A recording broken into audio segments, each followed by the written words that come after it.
একেবারে এই পোলেহাট থানার সামনে এই মুহূর্তে আমরা দাঁড়িয়ে রয়েছি, কারণ এই পোলেহাট থানাতে সাংবাদিক ময়ূক রঞ্জন ঘোষ এবং রিপাবলিক বাংলার বিরুদ্ধে এফআইআর করা হয়েছে। হ্যাঁ, যেভাবে প্রতিনিয়ত প্রতিদিন যেভাবে বিষ ছড়াচ্ছে, সংবিধান বিরোধী কথাবার্তা বলছেন, যেভাবে হিন্দু মুসলিম বিভাজন করার চেষ্টা করছেন, তারই বিরুদ্ধে আজকে ভাঙড়ের সাধারণ সুধী নাগরিকরা, যারা সংবিধান প্রেমী, যারা দেশপ্রেমী, তারা আজকে এই পোলেহাট থানায় ময়ূক রঞ্জন ঘোষের বিরুদ্ধে এফআইআর করেছেন।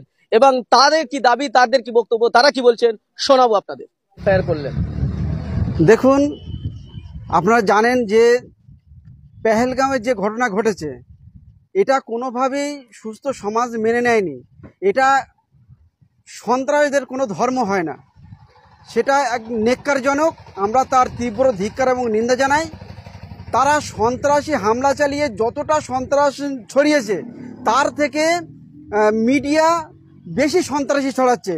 এবং আর বাংলার যে ময়ূক রঞ্জন ঘোষ, তিনি যেভাবে দিনের পর দিন বিষ ছড়িয়ে চলেছে, তাতে আমাদের বাংলার সম্প্রীতি নষ্ট হচ্ছে। বাংলার যে শান্তির বাংলা, তিনি একটা দাঙ্গা লাগানোর পরিকল্পনা করছেন এবং তিনি সংবিধান বিরোধী তিনি কথা বলছেন যে সেকুলারিজম শব্দকে বাদ দিতে হবে। এই কথাটা তিনি অসাংবিধানিক বলেছে, সংবিধান বিরোধী। তাই আমরা চাই তানার মতো একজন সাংবাদিককে অবিলম্বে গ্রেপ্তার করতে হবে। যদি গ্রেপ্তার না করা হয়, তাহলে আপামর সাধারণ মানুষ তার বিরুদ্ধে আরও সোচ্চার হবে। আজকে আমরা পোলেরহাট থানায় আমরা তার নামে এফআইআর করলাম এবং আগামী দিনে পশ্চিমবাংলার প্রত্যেক থানায় যেন তার নামে এফআইআর হয়, সেই আবেদন মানুষের কাছে করছি। মূলত রিপাবলিক বাংলা তার যে এই চ্যানেলের যে সংবাদ সঞ্চালক ময়ূক রঞ্জন ঘোষ, সে যে সাংবাদিকতার নামে যে বাঁদরনাচ করে, তারই বিরুদ্ধে তার এফআইআর করার জন্য আমরা এসেছি। তারা সে সাংবাদিকতার নামে গোটা বাংলাতে বিষ ছড়াচ্ছে, শুধু বাংলাতে না, গোটা ভারতবর্ষে বিষ ছড়াচ্ছে। এখানে একদম দাঙ্গার পরিস্থিতি সৃষ্টি করছে সর্বসময়ের জন্য, এবং প্রত্যেক মানুষের সুস্থ নাগরিকের মস্তিষ্ক বিকৃত করে দেওয়ার তার পরিকল্পনা নিয়েছে এবং বিকৃত হচ্ছে যতটুকু আমরা বুঝতে পারছি। সেই জন্য অবিলম্বে এরকম বিকৃতকামী সাংবাদিকের উপযুক্ত ব্যবস্থা নেওয়া হোক, এবং যাতে এই আর বাংলা চ্যানেল, যেখানে বাংলা যাতে নিষিদ্ধ হয় তার সম্প্রচারণ, তার জন্য আর এফআইআরটা করলাম এখানে।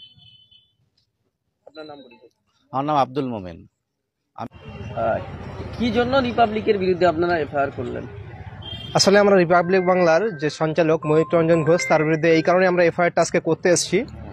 কয়েকদিন আগে পেহেলগাঁও যে একটা ঘটনা ঘটেছে, সন্ত্রাসী হামলা, সেইটা নিয়ে ময়ূক রঞ্জন ঘোষ সংবিধান বিরোধী কথাবার্তা বলেছে এবং সম্প্রীতির বাংলার মধ্যে মানুষদের ভিতরে বিভাজনের সৃষ্টি করেছে এবং সাম্প্রদায়িকতা লাগানোর চেষ্টা করছে। যার কারণে আমরা পোলেরহাট থানা এবং হাতিশালাই থানায় তার বিরুদ্ধে আমরা এফআইআর করেছি। আপনারা কি চাইছেন? আমরা চাইছি যে এরকম সাংবাদিকতার লাইসেন্সটা বাতিল করা হোক, যারা সংবিধান না পড়ে সাংবাদিকতা করছে, এবং আইনের আওতায় এনে দৃষ্টান্তমূলক শাস্তির ব্যবস্থা করা হোক।